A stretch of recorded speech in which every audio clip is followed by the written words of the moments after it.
C'est là ce qui fait votre joie.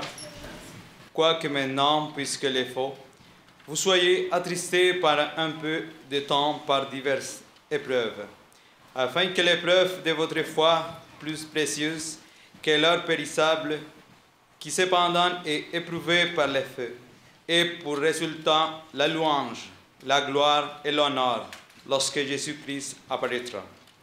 Lui qui vous aimez sans l'avoir vu et en qui vous croyez sans le voir encore, vous réjouissant d'une joie ineffable et glorieuse, parce que vous obtiendrez le salut de vos âmes pour prix de votre foi.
Je vous invite maintenant, ceux qui le peuvent, à s'agenouiller pour la prière.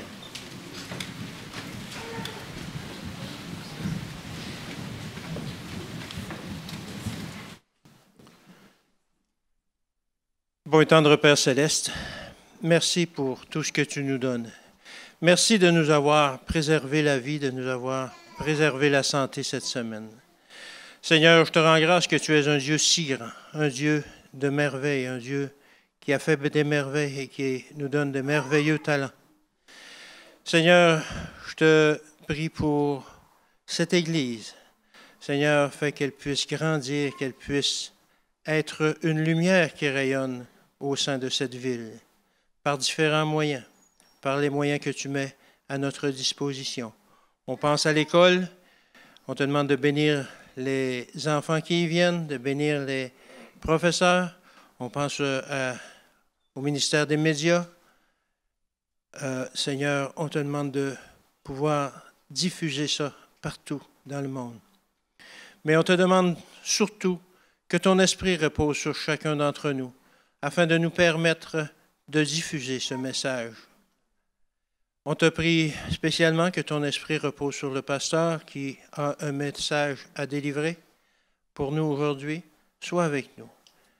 Garde-nous. On te demande aussi de veiller sur les gens qui ne sont pas ici, qui auraient voulu venir, mais qui sont soit malades ou éloignés de toi. Seigneur, guéris, ramène, rapproche. Seigneur, on te demande toutes ces choses au nom de ton Fils Jésus. Amen.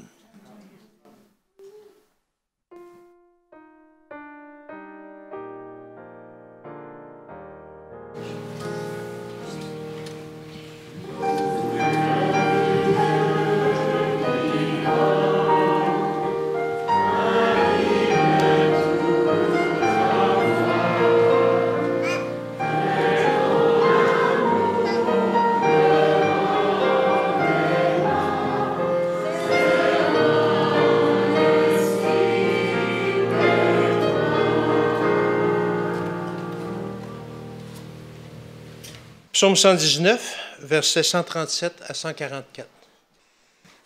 Tu es juste, Éternel, et tes sentences sont équitables. Tu fondes tes instructions sur la justice et sur une grande fidélité. Je suis rongé par mon zèle quand je vois mes adversaires oublier tes paroles.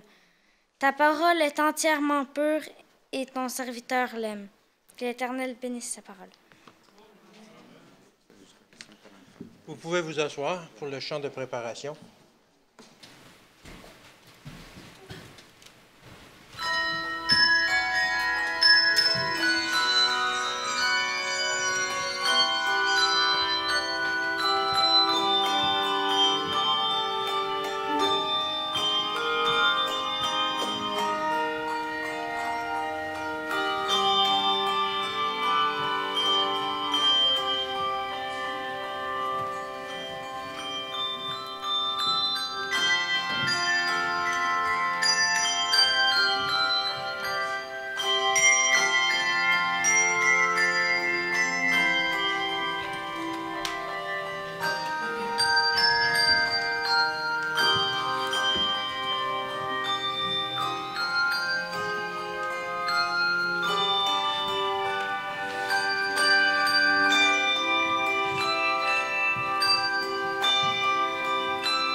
J'aimerais dire un grand merci pour commencer à nos amis qui viennent de Pine Tree Academy pour la musique qu'ils nous offrent. Non seulement pour la qualité du choix, mais aussi pour la qualité avec laquelle il la présente. J'aimerais les féliciter parce que je sais qu'il y a derrière tout ça beaucoup d'heures de travail et des choix minutieux qui sont faits. C'est une musique qui rend gloire au Seigneur et on s'en réjouit. Merci beaucoup pour ce que vous avez fait. On prie ensemble en commençant. Seigneur, nous voulons te remercier pour ta parole qui nous parle encore aujourd'hui. Nous voulons te remercier de ce que tu tiens l'univers dans tes mains, les plus grandes choses et les plus petites, c'est-à-dire nous aussi, chacun d'entre nous. Au nom de Jésus. Amen. Le beau-frère du maire de la ville de Saint-Georges, le maire étant Claude Morin, est un homme qui a travaillé en Suisse dans une petite ville qui s'appelle Gland. Si vous allez à la sortie de cette petite ville, dans le cimetière, vous allez trouver une tombe où il est écrit « Alfred Félix Vaucher ». Et si vous faites le compte entre sa naissance et sa mort, vous allez trouver 107 ans. Alfred Félix Vaucher a été l'un des chercheurs francophones adventistes les plus respectés, les plus renommés.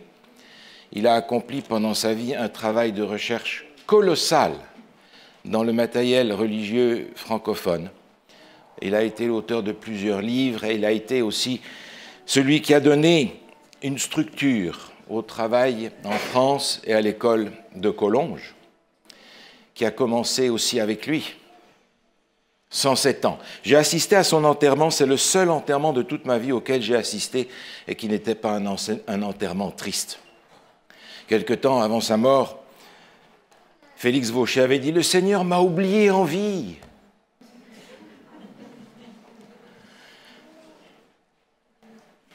À son enterrement, il y avait ses enfants. Ils sont venus appuyer sur des cannes parce qu'ils avaient 80, 83 ans. Ce n'est pas exactement l'image qu'on a des enfants, mais il y avait là plusieurs générations. Le Seigneur m'a oublié en vie. 107 années de service. Et quand je regarde la tombe de cet homme, je suis impressionné comme je le suis toujours dans un cimetière parce que je vois des tombes de gens que je ne connais pas. Je vois le nom, je vois la naissance, je vois la date de la mort, et entre les deux, il y a juste un petit trait d'union. Et je me pose toujours la question, qu'est-ce qu'il y a dans ce petit trait d'union? Pour les gens que je connais, comme Félix Vaucher, il y a énormément de choses. C'est colossal. Mais pour tous ces gens que je ne connais pas et dont je vois les tombes, quand je passe dans un cimetière, je me dis, mais il y a dans ce petit trait d'union entre la naissance et la mort une foule de choses. Une foule de choses que beaucoup de gens ne connaissent pas. Ça n'a pas été écrit dans les journaux, ça ne leur a pas donné un nom dans la rue, d'une rue dans la ville où ils habitent. Mais tous ces gens ont entre la date de naissance et la date de leur mort un trait d'union qui est rempli d'actions de toute espèce.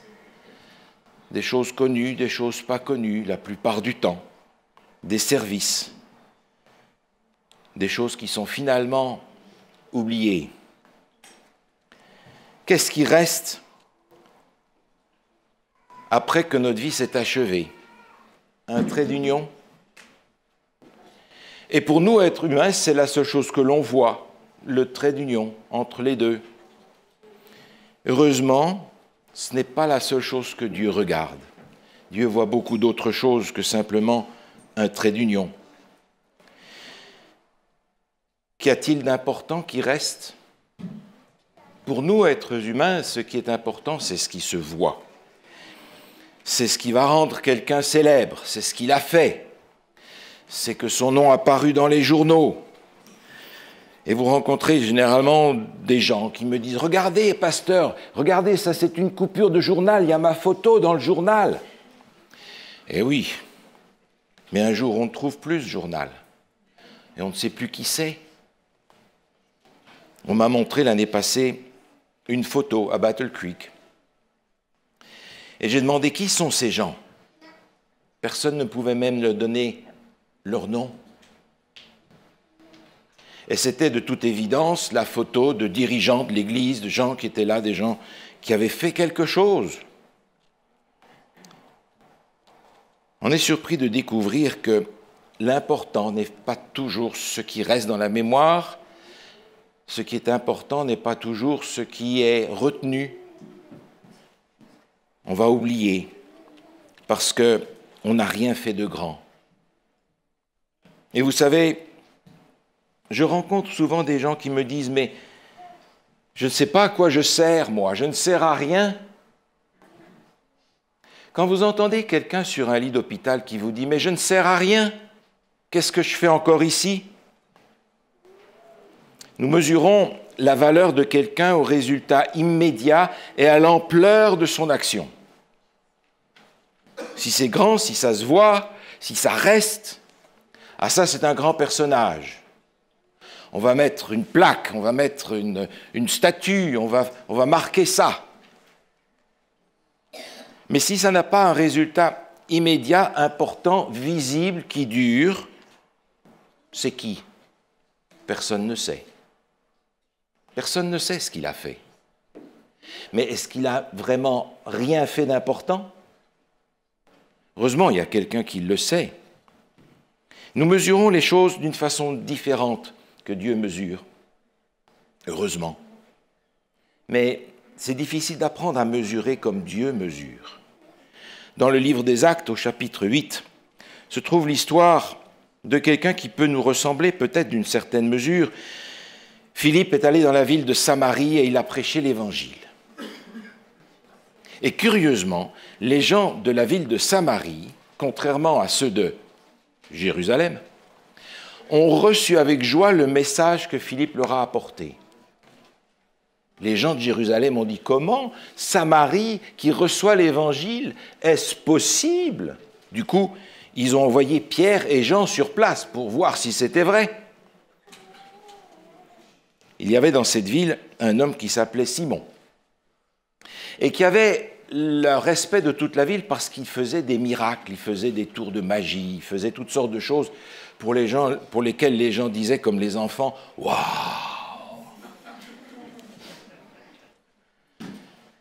Alors tout le monde était très respectueux de ce personnage et ce personnage a entendu aussi l'Évangile et il a accepté l'Évangile et il a été baptisé. Quand Pierre et Jean sont venus, Pierre et Jean ont imposé les mains à ces gens qui avaient été baptisés au nom de Jésus seulement. Ils ont reçu le Saint-Esprit.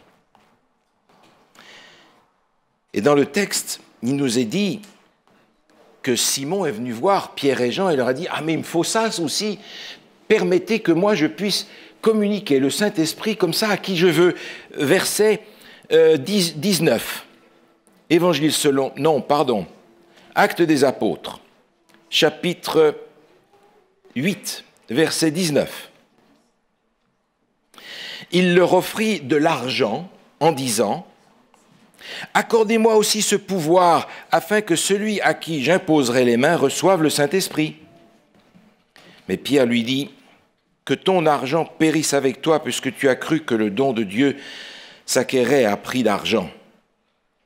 Il n'y a pour toi ni part ni lot dans cette affaire, car ton cœur n'est pas droit devant Dieu. Repens-toi. »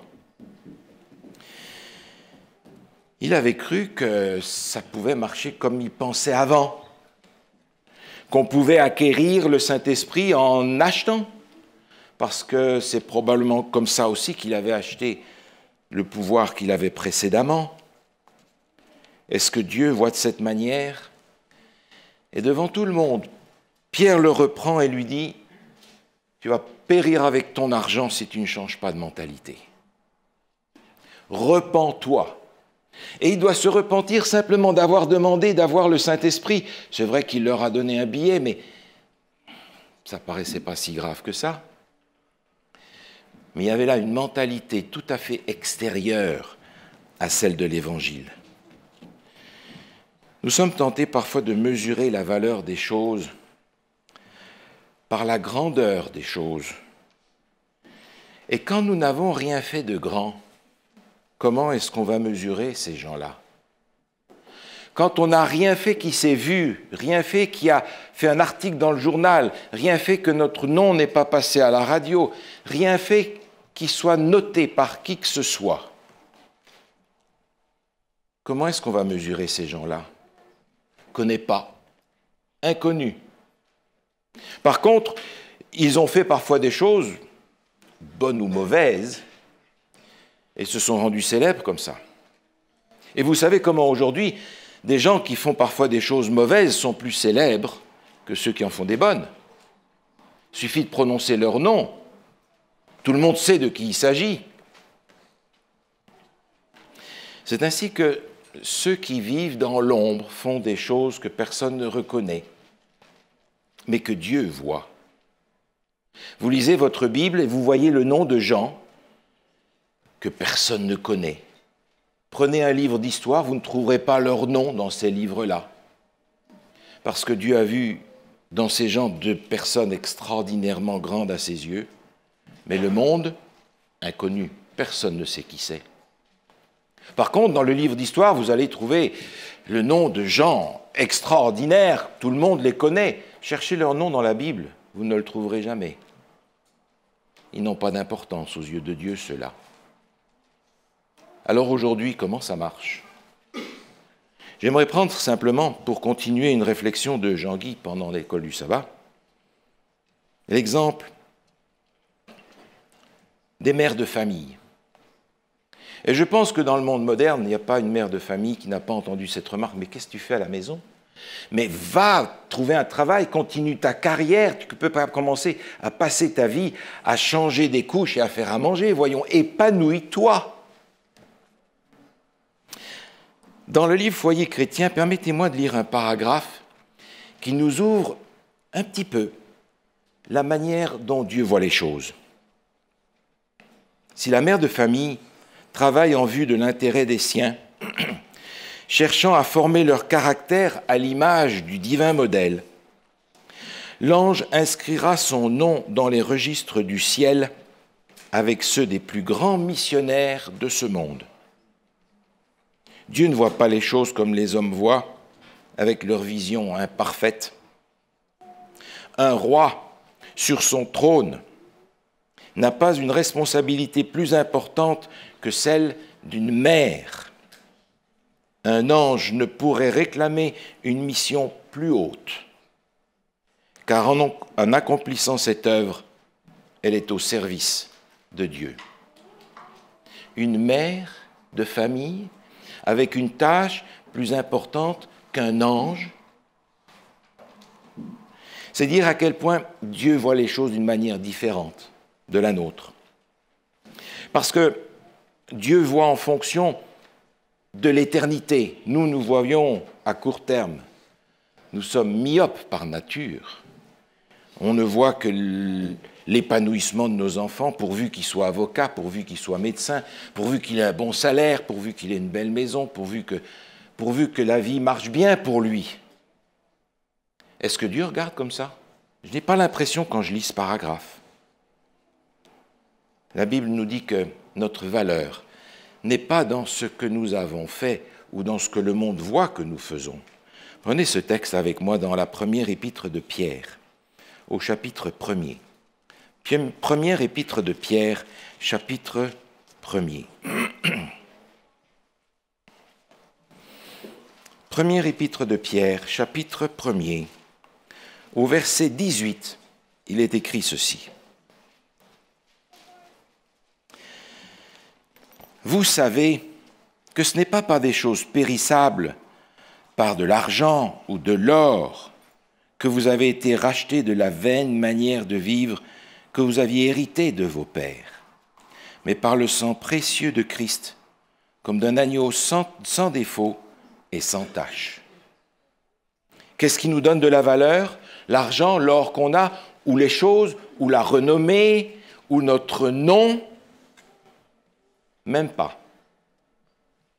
Des gens auront un nom que tout le monde connaît, et quand Jésus reviendra, il leur dira « connais pas ». parce que nous avons été rachetés par le sacrifice de Jésus, celui d'un agneau sans défaut et sans tache. Et nous avons tous été rachetés au même prix, ce qui veut dire que nous avons en fait tous cette même valeur aux yeux de Dieu. Dans la première épître aux Corinthiens, au chapitre 6, l'apôtre nous rappelle un petit peu comment Dieu voit les choses. 1 Corinthiens, chapitre 6, versets 19 et 20. 1 Corinthiens, chapitre 6, versets 19 et 20.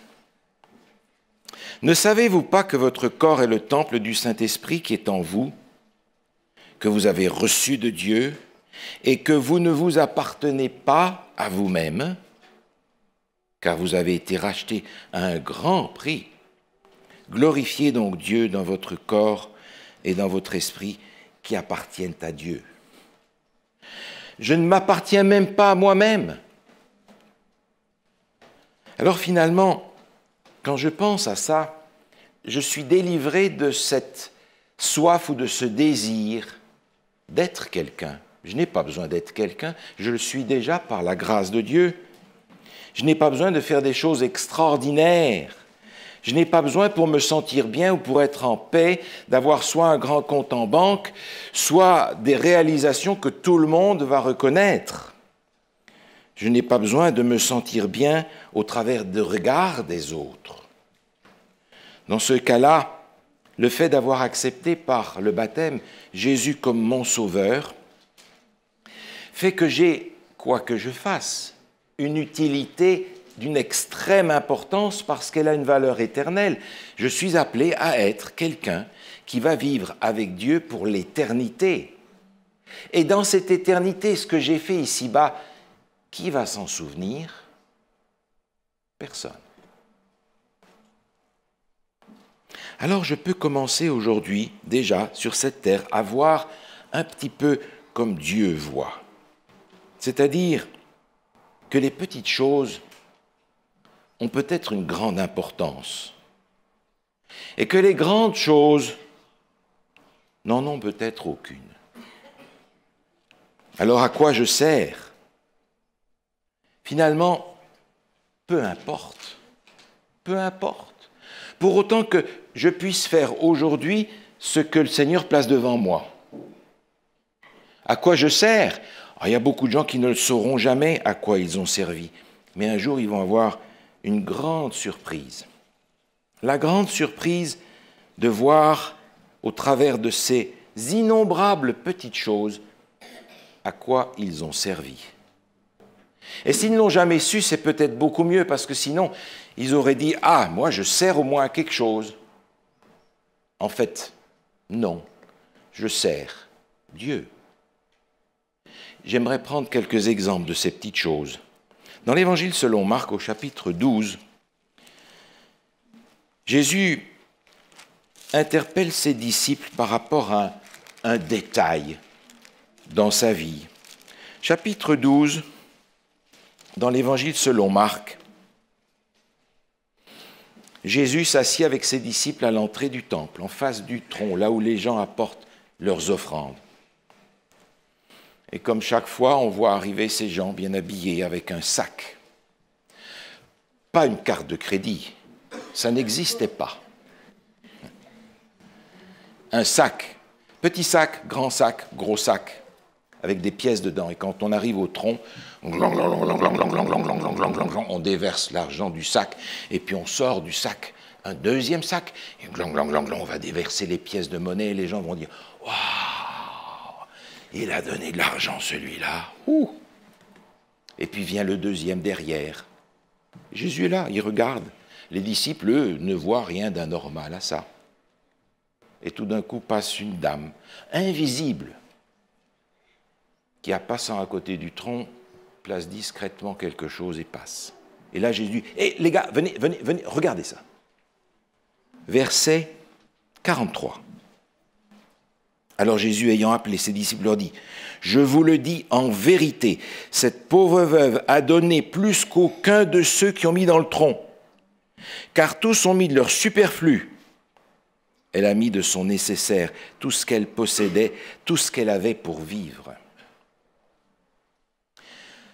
Les sacs pleins d'argent, Jésus n'a rien vu.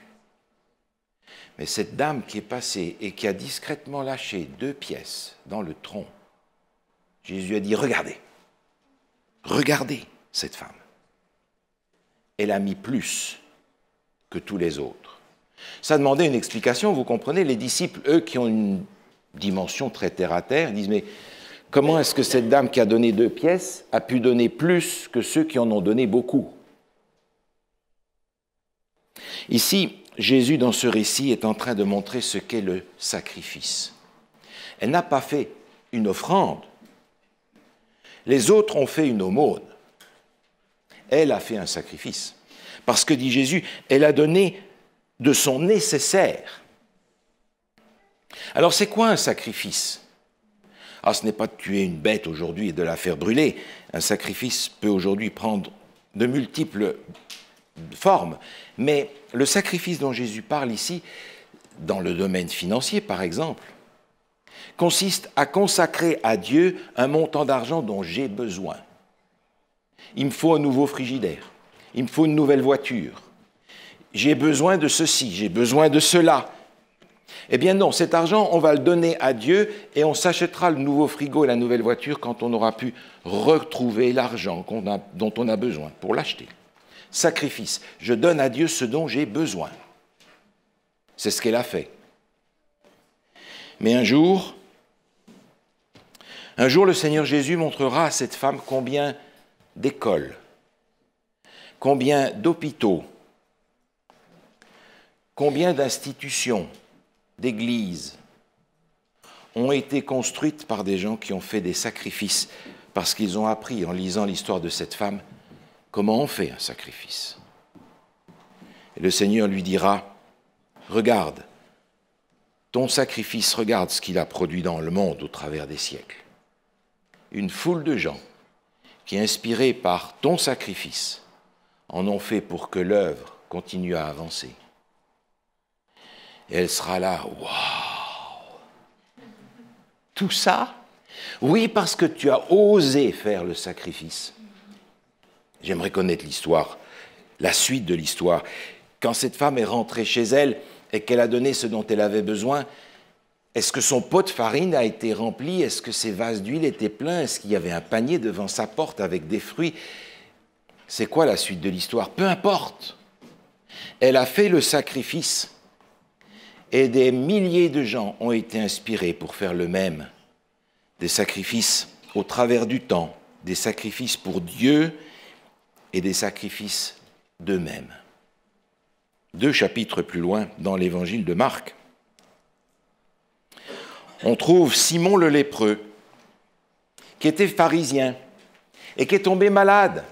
Malheureusement, on l'appelle encore Simon le lépreux, parce qu'un pharisien qui tombe malade, c'est inconcevable. C'est aussi inconcevable qu'un végétalien qui meurt à 25 ans d'un cancer. Non, un pharisien, c'est un homme droit, juste, c'est un copain du Seigneur, par définition. Et voilà qu'il tombe malade, c'est une malédiction. Dans la mentalité de ce temps-là, ça ne marche pas. Et voilà que Jésus va guérir Simon. Alors là, c'est encore mieux, parce qu'il est guéri, donc c'est qu'il est dans la faveur de Dieu d'une façon toute particulière. Vous êtes tous des pharisiens, mais moi j'ai été un pharisien guéri. Ça, c'est une coche au-dessus, ça. Alors je vais organiser un grand festin pour remercier Jésus qui m'a guéri, qui va être d'un côté, et vous montrer Lazare que Jésus a ressuscité. Et il organise une grande fête. Et derrière les sièges va passer Marie avec son vase de parfum. Comme une ombre, elle va passer là derrière, personne ne va la voir. Elle va casser le col de ce vase qui est fermé et répandre ça sur la tête et sur les pieds de Jésus. C'est parce que ça sent qu'on sait qu'elle est là. Personne ne l'a vue. Et tout d'un coup, tout le monde se dit « Ah, pas celle-là, Marie ». Alors les remarques vont sortir. Indignation. À quoi bon perdre ce parfum? On aurait pu le vendre pour plus de 100 deniers et le donner aux pauvres, dit Judas, qui gardait la bourse et qui se considérait comme l'un des pauvres.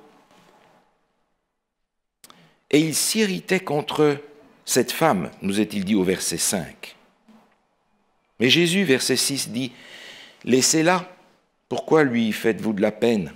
Elle a fait une bonne action à mon égard. Car vous aurez toujours les pauvres avec vous, et vous pourrez leur faire du bien quand vous voulez, mais vous ne m'aurez pas toujours avec vous. Elle a fait ce qu'elle a pu, elle a d'avance embaumé mon corps pour la sépulture. » Souvenez-vous, quand Jésus est mort, c'était le moment de célébrer la Pâque. On a vite mis Jésus dans un tombeau. Les femmes n'ont pas eu le temps de faire ce qu'il fallait pour l'embaumer décemment. Elles ont fait tout ce qu'il fallait dimanche. Elles sont venues avec tout l'équipement. Et c'était trop tard. Heureusement que Marie avait fait cet acte d'adoration avant. Une petite chose. Mais Jésus continue. Évangile selon Marc, chapitre 14, verset 9. Je vous le dis en vérité, partout où la bonne nouvelle sera prêchée dans le monde entier, on racontera aussi en mémoire de cette femme ce qu'elle a fait. Un jour, Marie va entendre la réalisation de la prophétie de Jésus. Et elle va s'étonner qu'il y a dans le ciel tant de gens qui connaissent sa vie de A à Z. Tant de gens qui ont été transformés par le témoignage qu'elle a donné, d'une vie complètement à l'envers et que Jésus a remis à l'endroit. Mais pas en une fois, en 7 fois, il a fallu que le Seigneur intervienne dans sa vie pour que ça revienne à l'endroit. Combien de gens dans le monde ont été inspirés par le témoignage de la vie de Marie, par son audace discrète, si on peut dire les choses comme ça, pour venir à Jésus et accepter qu'il remette sa vie à l'endroit. Combien ont été touchés par ce témoignage? Et lorsque le Seigneur Jésus lui montrera, regarde, il y a dans cette foule celui-ci, celui-là, celui-là, celui-là, et tous ces gens-là qui sont ici parce que ce que tu as fait a touché leur cœur. Vous croyez qu'elle arrivera à croire ça? Mais ça ne fait rien. Le Seigneur l'a dit que dans le monde entier, on parlerait de cette femme.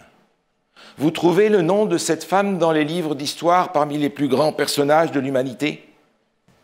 Je ne connais pas. Et ce qu'elle a fait a été critiqué. Et Jésus a dit, on en parlera partout de ce qu'elle a fait. Partout, dans le monde entier, pendant des milliers d'années. Petite chose. Une petite chose.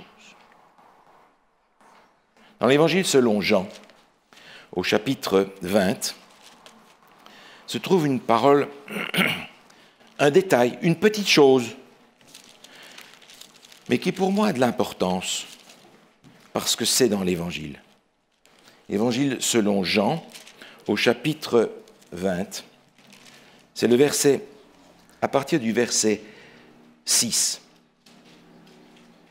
Le début du chapitre nous dit que c'est le premier jour de la semaine, le jour de la résurrection de Jésus.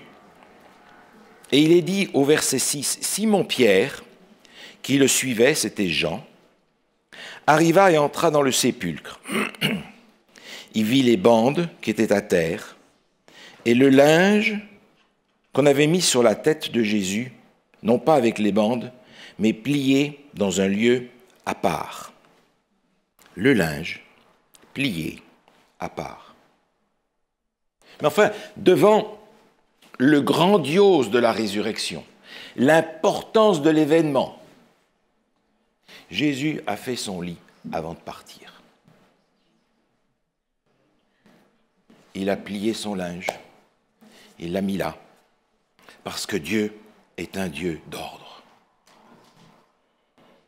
Il a terrassé les soldats la pierre a été pulvérisée, Jésus est sorti en puissance du tombeau.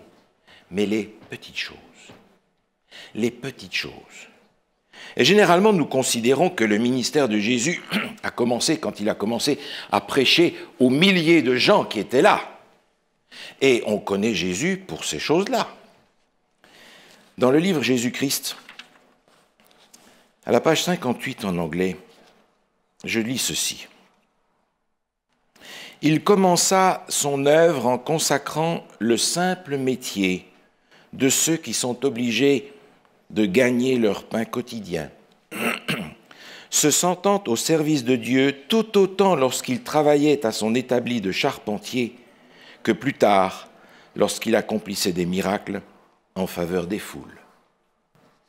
Jésus était tout autant au service de Dieu lorsqu'il rabotait les planches pour faire un meuble que quand il guérissait un aveugle. Est-ce que c'est comme ça que nous voyons les choses? C'est cependant comme ça que Dieu aimerait que nous les voyions. Parce que ce que j'ai à faire aujourd'hui, ce que j'aurai à faire demain, n'a rien de grandiose. Mais si c'est ce que le Seigneur met sur mon chemin à faire, c'est la chose la plus importante que j'ai à faire aujourd'hui. Dans l'Évangile selon Matthieu, au chapitre 25, Jésus rappelle encore une fois la valeur de ces petites choses que nous ne connaissons pas. Il parle du jugement à la fin, et il parle des brebis et des boucs d'un côté et de l'autre. Et vous connaissez ce texte. Lorsque Jésus leur parle, ils se posent une question, ils se disent « Mais de quoi il parle ?» Au verset 37, par exemple, les justes lui diront « Seigneur, quand avons-nous vu avoir faim, quand avons-nous donné à manger ou avoir soif et t'avons-nous donné à boire? Quand avons-nous vu étranger, t'avons-nous recueilli ou nu, t'avons-nous vêtu? Quand avons-nous vu malade ou en prison, où sommes-nous allés vers toi ?» Et le roi leur répondra « Je vous le dis en vérité, toutes les fois que vous avez fait ces choses à l'un de ces plus petits de mes frères, c'est à moi que vous les avez faites. » Mais on n'a rien fait, Seigneur, on n'a rien fait d'important. On n'a rien fait d'important pour lequel les hommes nous considèrent comme importants. Je n'ai fait que des petites choses toute ma vie. Ah, mais les petites choses que tu as fait toute ta vie sont d'une extrême importance.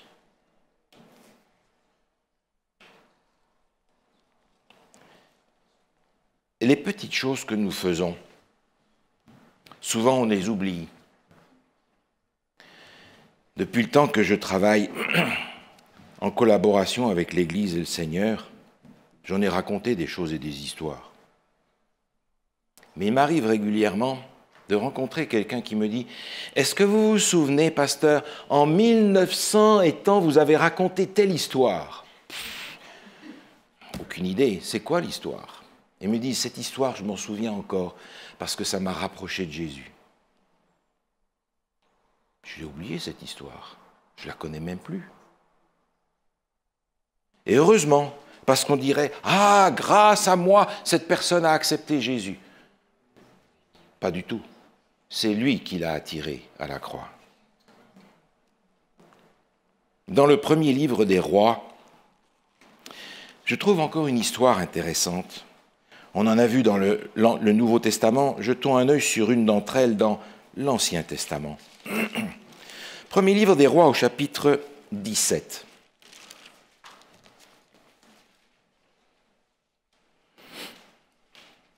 Élie avait annoncé de la part de Dieu une sécheresse, c'est-à-dire une famine, pas de récolte.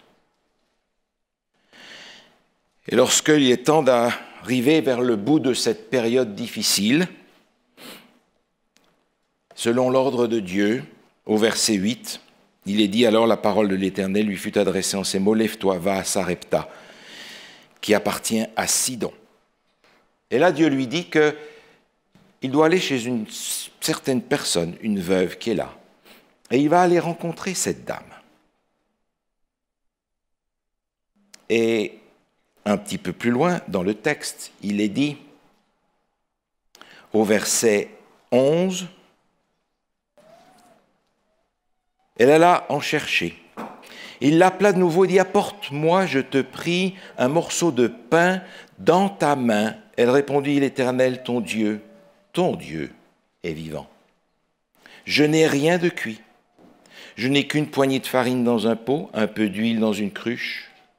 Voici, je ramasse 2 morceaux de bois, puis je rentrerai préparer cela pour moi, mon fils, nous mangerons, après quoi nous mourrons.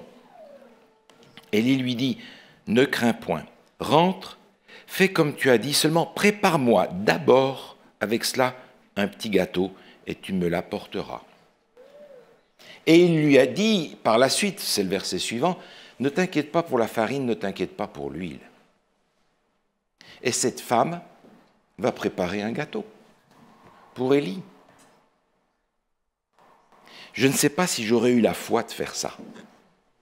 Parce que je sais que quand j'ai fait le petit gâteau pour Élie, il n'y a plus d'huile, il n'y a plus de farine. Sauf ce qu'il a dit. Mais les gens disent tellement de choses, vous savez. Une petite chose. Le prophète lui demande, qu'est-ce que tu as? Je n'ai rien cuit. Et quand elle a fait ce que Élie a demandé, elle a encore moins que rien. Et le récit, vous le connaissez. Cette femme, qui n'est pas une Israélite, va manger avec son fils et le prophète, parce que la farine ne va pas baisser dans le pot, parce que l'huile ne va pas baisser non plus. C'est une petite chose. Fais-moi d'abord un gâteau avec ce que tu as, de sorte que tu aies moins que rien, pour que tu saches que ce que tu as ne t'appartient pas, mais qu'il appartient à Dieu. Ouh, mais ça c'est compliqué pour nous parfois.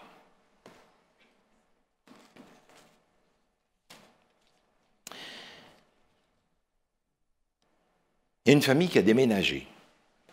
Ils ont déménagé, ils se sont installés dans une autre maison qu'ils ont achetée. C'était aux États-Unis.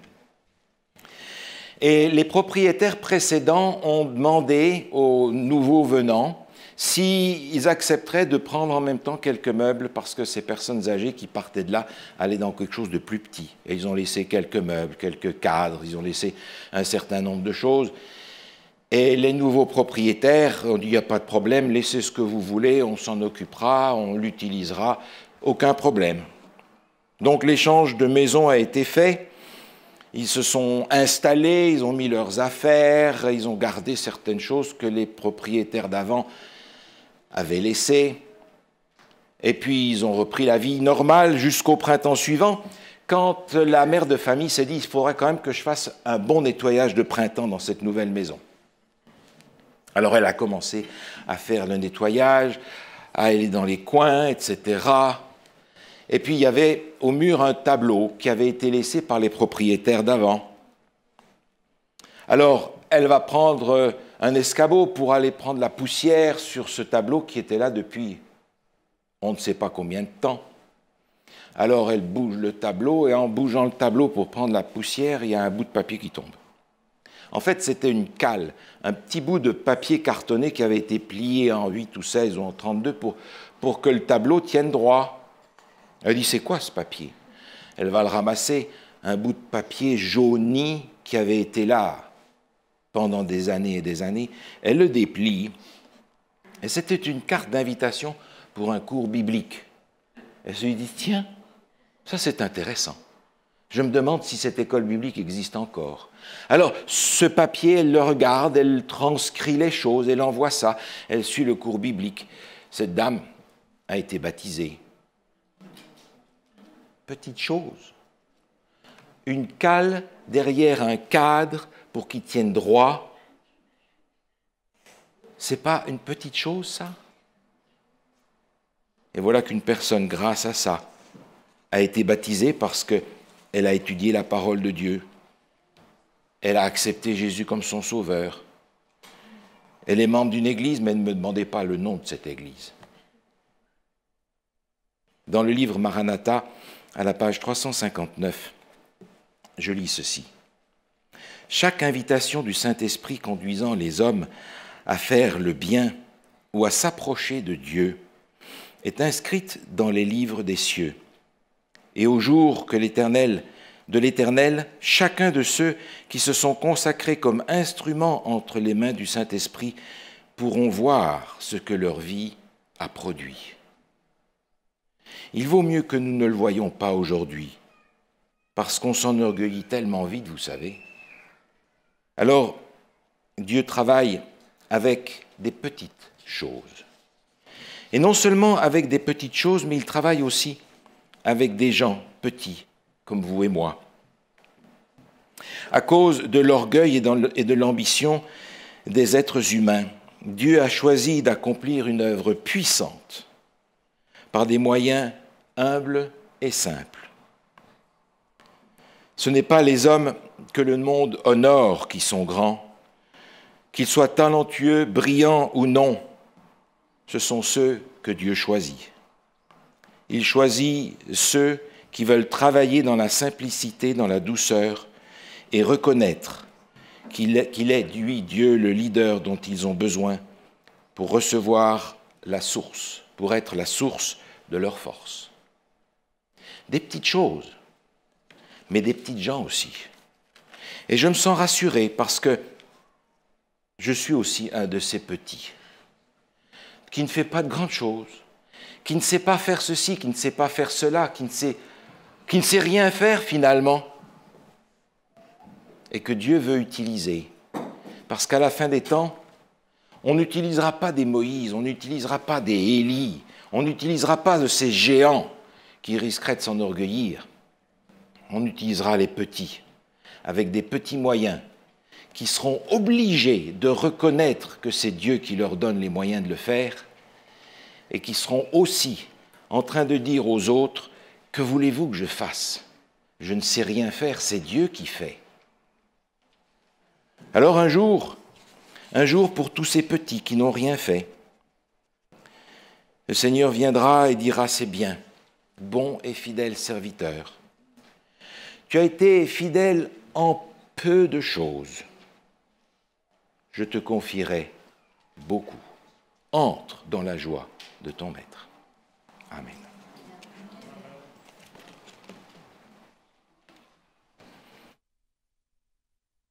Je vous invite à vous lever pour le cantique d'engagement de Donnez-lui gloire 466.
Notre Dieu, notre Père, Aujourd'hui, nous voulons te remercier de toutes les petites choses que tu nous demandes à faire, parce que tu voudrais par ce moyen-là nous montrer à quel point tu veux nous voir grandir à ta manière et pas à la nôtre.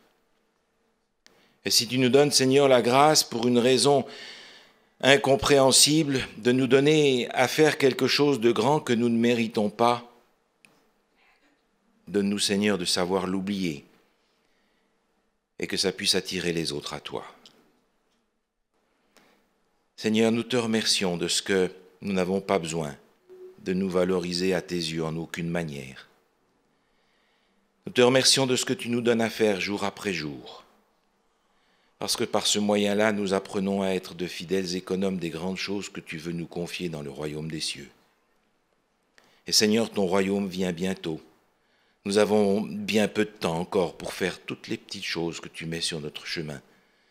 Seigneur, donne-nous la force, la vision de les accomplir, comme tu accomplissais ton travail dans la menuiserie, comme tu accomplissais ton travail dans le secret de ton atelier. Seigneur, suis tes enfants et tes serviteurs dans tout ce qu'ils font, et que nous apprenions à te donner gloire, à toi seul, au nom de Jésus. Amen.